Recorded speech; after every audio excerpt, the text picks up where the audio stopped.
ہمارے اسلاف اور ہم میں یہی فرق ہے. قرآن مجید پر وہ لوگ ویسے ایمان لائے جیسے ایمان لانا چاہیے تھا. ایمان لانے کے تمام تر تقاضوں کو انہوں نے پورا کیا, اس کے لفظ لفظ کو انہوں نے اپنے سینے میں بسا لیا, اس کو دستور حیات بس بنا کر اس کی روشنی میں اپنی زندگیاں گزاری. تو قرآن مجید نے ہمارے اسلاف کو ایسی عزت و سربلندی عطا کی, 50 سال کے قلیل سے عرصے میں آدھی دنیا پہ انہیں حکمران بنا دیا. آدھی دنیا کی زمام قیادت مسلمانوں کے ہاتھ میں تھی 50 سال کے قلیل سے عرصے میں.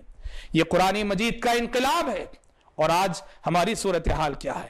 آج ہماری صورتحال یہ ہے, اس کو نظر انداز کرنے کی وجہ سے, اس کو پس پشت ڈالنے کی وجہ سے, اس کی تعلیمات کو بھلا دینے کی وجہ سے, اس کو فراموش کر دینے کی وجہ سے ذلیل ہیں ہم, خوار ہیں ہم, رسوا ہیں ہم. وہ زمانے میں معزز تھے مسلمان ہو کر, وہ زمانے میں معزز تھے مسلمان ہو کر, اور ہم خوار ہوئے تاریک قرآن ہو کر. قرآن دو دھاری تلوار ہے, دو دھاریاں رکھنے والی تلوار ہے. اس کا اگر صحیح استعمال ہو تو دشمن کی گردن ہم اڑا سکتے ہیں, اور اگر اس کا صحیح استعمال نہ ہو, یہ ایسی تلوار ہے جس سے خود ہمارا اپنا قتل ہوگا, اس سے ہمارے اپنے وجود کا صفایا ہوگا. آج امت مسلمہ کی جو موجودہ صورتحال ہے, امت مسلمہ زوال کی جس صورتحال سے دوچار ہے, امت مسلمہ زوال کے جس دلدل میں پھنسی ہوئی ہے, اس کا بنیادی سبب یہ ہے کہ قرآن کے ساتھ ہمارا جو سلوک ہے. آج ہم نے قرآن کو کیا بنا رکھا ہے, آج ہم نے قرآن کو کیا سمجھ رکھا ہے, آج قرآن کے ساتھ ہم کیسا توہین آمیز سلوک کر رہے ہیں. یہ کتاب ہدایت تھی, ہم نے اسے صرف یہ کتاب ہدایت تھی, ہم نے اسے صرف کتاب تلاوت بنا دیا. یہ زندوں کو زندگی کا پیغام دینے کے لیے آئی تھی, ہم نے اسے مردوں کے لیے ایصال ثواب کا ذریعہ بنا دیا. یہ پیغام انقلاب لے کر آئی تھی, ہم نے اس کو تعویذ گنڈوں کا مضمون بنا دیا. یہ ہمارے دلوں کی زینت بننے کے لیے آئی تھی, ہم نے اسے طاقوں کی زینت بنا دیا. یہ ہماری آخرت بنانے کے لیے آئی تھی, اور ہم نے آج اسے بزنس بنا دیا, ہمارے مولویوں نے اسے تجارت بنا دیا. قرآن کے ساتھ ایسا توہین آمیز سلوک کرنے کے باوجود عروج کا خواب کیسے دیکھ سکتے ہیں, ترقی کا خواب کیسے دیکھ سکتے ہیں؟ اللہ قریب کے رحمت کرے ماہر القادری کو, انہوں نے امت کا جو سلوک اور امت کا جو معاملہ قرآن مجید کے ساتھ ہے, اس کو کتنے بہترین انداز میں منظوم کیا ہے کہ قرآن گویا زبان ہاتھ سے شکایت کرتے ہوئے امت سے مخاطب ہو کے کہتا ہے, طاقوں میں سجایا جاتا ہوں, طاقوں میں سجایا جاتا ہوں, آنکھوں سے لگایا جاتا ہوں, تعویذ بنایا جاتا ہوں, دھو دھو کے پلایا جاتا ہوں, جزدان حریر و ریشم کے اور پھول ستارے چاندی کے, پھر عطر کی بارش ہوتی ہے, خوشبو میں بسایا جاتا ہوں. جیسے کسی طوطے مینا کو کچھ بول سکھائے جاتے ہیں, جیسے کسی طوطے مینا کو کچھ بول سکھائے جاتے ہیں, اس طرح پڑھایا جاتا ہوں, اس طرح سکھایا جاتا ہوں. کس بزم میں میرا ذکر نہیں, کس بزم میں میری دھوم نہیں, کہنے کو تو میں ایک ایک جلسے میں پڑھ پڑھ کے سنایا جاتا ہوں. یہ میری عقیدت کے دعوے قانون پہ راضی غیروں کے, یہ میری عقیدت کے دعوے قانون پہ راضی غیروں کے, یوں بھی مجھے رسوا کرتے ہیں, ایسے بھی ستایا جاتا ہوں. جب قول و قسم لینے کے لیے تکرار کی نوبت آتی ہے, جب قول و قسم لینے کے لیے تکرار کی نوبت آتی ہے, پھر میری ضرورت پڑتی ہے, ہاتھوں پہ اٹھایا جاتا ہوں. اللہ قریب رحمت کرے ماہر القادری کو کہ انہوں نے کتنے بہترین انداز میں قرآن مجید کی شکایت کو منظوم کیا ہے. بھائیو, امت مسلمہ کا کی اجتماعی قرآن کے ساتھ جو سلوک ہے, اور اجتماعی طور پر امت قرآن کے ساتھ جو معاملہ کر رہی ہے, اللہ کی قسم کل حشر کے میدان میں, کل قیامت کے دن, یہ قرآن اگر ہمارے خلاف مدعی بن کر آ جائے, ہمارے خلاف مدعی بن کر آ جائے, اور یہ قرآن شکایت کرے, اس کی آیتیں شکایت کرے, ذرا سوچ لو کہ ہمارا کیا جواب ہوگا. قرآن کے ساتھ ایسا توہین آمیز سلوک ہم کر رہے ہیں, عملی میدان میں تو اس کو ہم نے اکثر پسے پشت ڈال رکھا ہے. یہ کتاب ہدایت ہے, کتاب ہدایت ہے. یہ کتاب اپنے اندر ایک عقیدہ رکھتی ہے, ایک منہج حیات رکھتی ہے, ایک تہذیب رکھتی ہے, ایک کلچر اپنے پاس رکھتی ہے, اخلاق کا ایک تصور رکھتی ہے, معاملات کا حسین اور جامع تصور یہ کتاب اپنے پاس رکھتی ہے, معاشرت کی مفید تعلیمات یہ کتاب اپنے پاس رکھتی ہے. قرآن پر ایمان لانے کا تقاضا یہ ہے کہ اس کو کتاب ہدایت بنایا جائے. قرآن مجید نے کہا ہدی للمتقین, یہ کتاب ہدایت ہے متقیوں کے لیے۔ سورۃ البقرہ کی ابتدائی آیتوں میں کہا ھدی للمتقین، قرآن کے الفاظ میں اس کی پہلی صفت جو خود قرآن نے بیان کی وہ یہ ہے کہ کتاب ہدایت ہے، ھدی للمتقین، یہ متقیوں کے لیے ہدایت بن کر آئی ہے۔ آج ہم نے اس کو صرف کتاب تلاوت بنا دیا، پڑھتے ہیں، اچھے اچھے قاری امت میں موجود ہیں، اچھے اچھے آواز میں پڑھنے والے موجود ہیں، کئی انداز میں اس کو پڑھنے والے موجود ہیں۔ آج ہم نے کسی حد تک تلاوت کا تو حق ادا کیا ہے، مگر معاف کرنا امت کے بیشتر طبقے نے اس کو کتاب ہدایت نہیں بنایا ہے۔ اس کے پیش کردہ عقیدے سے ہم دور، اس کی پیش کردہ تہذیب سے ہم دور، معاملات کے پیش کردہ اس کے تصورات سے ہم دور، اس کے پیش کردہ حسین اخلاق سے ہم دور، معاشرت کی جو تعلیمات اس نے دی ہے اس سے ہم دور۔ کتاب اپنی عملی زندگی میں قرآن مجید کو ہم نے پس پشت ڈال رکھا ہے، قرآن مجید کے قوانین رکھتے ہوئے، قرآن مجید جیسا دستور رکھتے ہوئے، قرآن مجید کی شریعت رکھتے ہوئے آج ہم انسانوں کے بنائے ہوئے وضعی قوانین اور انسانوں کے بنائے ہوئے قوانین کی روشنی میں ہم مسائل حل کرنا چاہتے ہیں۔ قرآن کہتا ہے وَمَن لَّمْ يَحْكُم بِمَا أَنزَلَ اللَّهُ فَأُولَٰئِكَ هُمُ الْكَافِرُونَ وَمَن لَّمْ يَحْكُم بِمَا أَنزَلَ اللَّهُ فَأُولَٰئِكَ هُمُ الظَّالِمُونَ وَمَن لَّمْ يَحْكُم بِمَا أَنزَلَ اللَّهُ فَأُولَٰئِكَ هُمُ الْفَاسِقُونَ۔ قرآن کہتا ہے جو اللہ تعالیٰ کی نازل کردہ شریعت کے مطابق فیصلے نہ کرے وہ کافر ہے، جو اللہ تعالیٰ کی شریعت، اللہ تعالیٰ کی نازل کردہ شریعت کے مطابق فیصلے نہ کرے وہ ظالم ہے، جو اللہ تعالیٰ کی نازل کردہ کتاب کے مطابق اپنے فیصلے نہ کرے وہ فاسق ہے۔ آج ہم میں سے کتنے لوگ ہیں کہ ایسے مسائل میں، جن مسائل میں قرآن مجید کا حل ہمارے سامنے موجود رہتا ہے، جن مسائل کا جواب قرآن مجید دیتا ہے، اس کے باوجود ہم اپنے معاملات کو لے کر، اپنے بہت سارے مسائل کو لے کر کورٹ جاتے ہیں، حالانکہ یہ جانتے ہوئے بھی کہ کورٹ کا فیصلہ، عدالت کا فیصلہ قرآنی فیصلے کے خلاف جاتا ہے۔ افسوس ہے کہ قرآن مجید کے ساتھ کیسا توہین آمیز سلوک ہم کر رہے ہیں۔ حضرات صحابہ کرام رضوان اللہ علیہم اجمعین، حضرات صحابہ کرام رضوان اللہ علیہم اجمعین کی خصوصیت یہ تھی کہ انہوں نے اس کو کتاب عمل جانا، اس کو کتاب ہدایت مانا اور اس کی ایک ایک تعلیم پہ عمل کرتے رہے۔ صحابہ کرام رضوان اللہ علیہم اجمعین کے بارے میں آتا ہے کہ وہ جب نبی کریم صلی اللہ علیہ وسلم سے 10 آیتیں سیکھ لیا کرتے، 10 آیتیں سیکھ لیا کرتے تو باقی 10 آیتیں اس وقت تک نہیں سیکھا کرتے تھے جب تک کہ پہلے سیکھی ہوئی 10 آیتوں پہ عمل نہ ہو جائے، پہلے سیکھی ہوئی 10 آیتوں پہ عمل نہ ہو جائے۔ اسی مفہوم میں صحابی رسول عمر فاروق یا ابن عمر فرماتے ہیں کہ مجھے سورہ بقرہ سیکھنے میں 8 سال لگے، مجھے سورہ بقرہ سیکھنے میں 8 سال لگے۔ یہاں سیکھنے سے مراد صرف یاد کرنا اور حفظ کرنا مراد نہیں، عربوں کا حافظہ، صحابہ کا حافظہ بہت مشہور اور مثالی تھا۔ سیکھنے سے مراد اس کی فہم، اس کی سمجھ اور اس پر عمل کرنا۔ اس مفہوم میں صحابہ کرام رضوان اللہ علیہم اجمعین قرآن مجید اس انداز میں سیکھا کرتے تھے، ایک ایک آیت پہ ساتھ ساتھ عمل کیے جاتے تھے۔